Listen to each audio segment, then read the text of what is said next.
didn't know that I have been waiting for the DNA. They said once the DNA is done, I shouldn't tell the public the result of the DNA. He has called me a promiscuous woman. He has called me a cheating wife. It was even the one that initiated that marriage. Right. And he was present, of course, during the marriage. He was the happiest. He has tried to take my right away from me as a woman. I could not even sleep. Like, I had to stop breastfeeding my baby. My father-in-law wanted to be in control of my husband's properties. If your son are married to the, what is he saying? One thing I will tell him is that even if the whole world do not believe what I've been saying, you know deep down that you maltreated my husband. It has really gotten to a point that it's either I speak up or I die in silence. Asked a very huge question. Yeah. I would say I'm fine because, you know, my sadness is not going to change anything. So, regardless of whatever I feel, at least I'm still here, still alive. Yeah, so I would say I'm fine. So, in this between you and him? Yeah, a competition between him and Liam. Your father-in-law and your son? Yes. A competition? It sounds funny, but that's the actual truth. He told my father whatever that belongs to my husband, I know that I have access to, that I should make sure that I hand over everything to him, including the landed property he got for Liam. So I told him the same thing that he has been telling people, like, this is what these people are telling me. And I made him understand that, Daddy, you have, like, my husband got through 2 lands before his demise, one in Ekiti and one in Ikorodu. Like, why do you want to take the one that belongs to Liam? Right. Then he was like, I shouldn't question him, that is what he wants. Then I said, okay. Then he was like, what effort? He said it in Yoruba. I don't know if you understand Yoruba. Yes, I do. Okay, so he said, Iru ayawoloko lawyer promise tí mo pè pé kó gbé kan mo kó fún mi ní nǹkan ọmọ mi tó bá mi sọ pé ó bímọ ṣé ọmọ mi náà fẹ́ máa lálẹ̀ fún mi ni.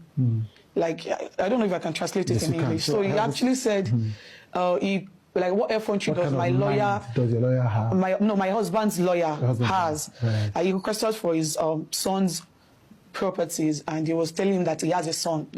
So, like, who is his grandchild to start asking him to start dictating what he wants? That's why you talk about the competition between him and the grandchild. Yeah. So he said to his son's lawyer, who is the grandchild?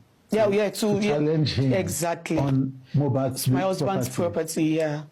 But like, this is one thing that most people do not know, and you know, I was not even given the chance to talk.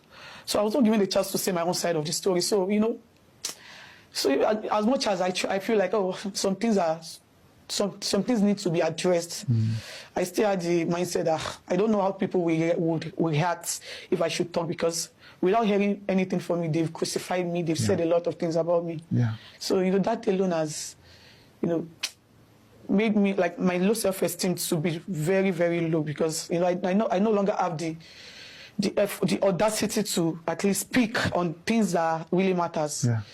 Yeah. So I think that is one thing that has been causing the whole issue. The fact that Liam is in the picture.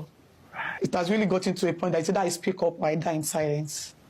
Yeah, so I feel like me speaking up will be the right thing for me at this point. The biggest thing that I think, based on what I've read, your father-in-law has, I think there are 2 things that I have heard. I don't know if they are from him. One is that he has questioned whether yourself and your husband were married. Yeah. And 2, he has questioned whether your husband is the father of my child. Yes. Yeah. On the first one, you know, I know that as far back as 2003, if I remember correctly, a popular actress had gone online and confirmed that you guys were married, you know. Yeah.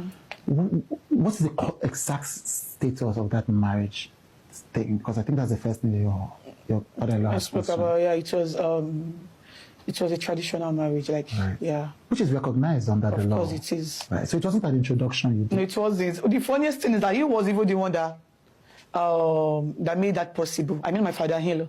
How so? That is the funniest thing, because left to me and my husband, we just wanted to live our life. Because we were young couples. Like, I was 23 when I got pregnant. Right. And so he was the one coming to us, because that man is actually my friend. Like, we were literally close. Yes, I've seen some text messages. We were very close. Like, he's like a father to me. You know, that is one thing that the media did not get to know. He's like he was my friend in that marriage. So he was even the one that came to me to tell me that, you know, I'm like, now that I'm pregnant, that we need to get things done. That if I was to be his daughter, he would never allow me to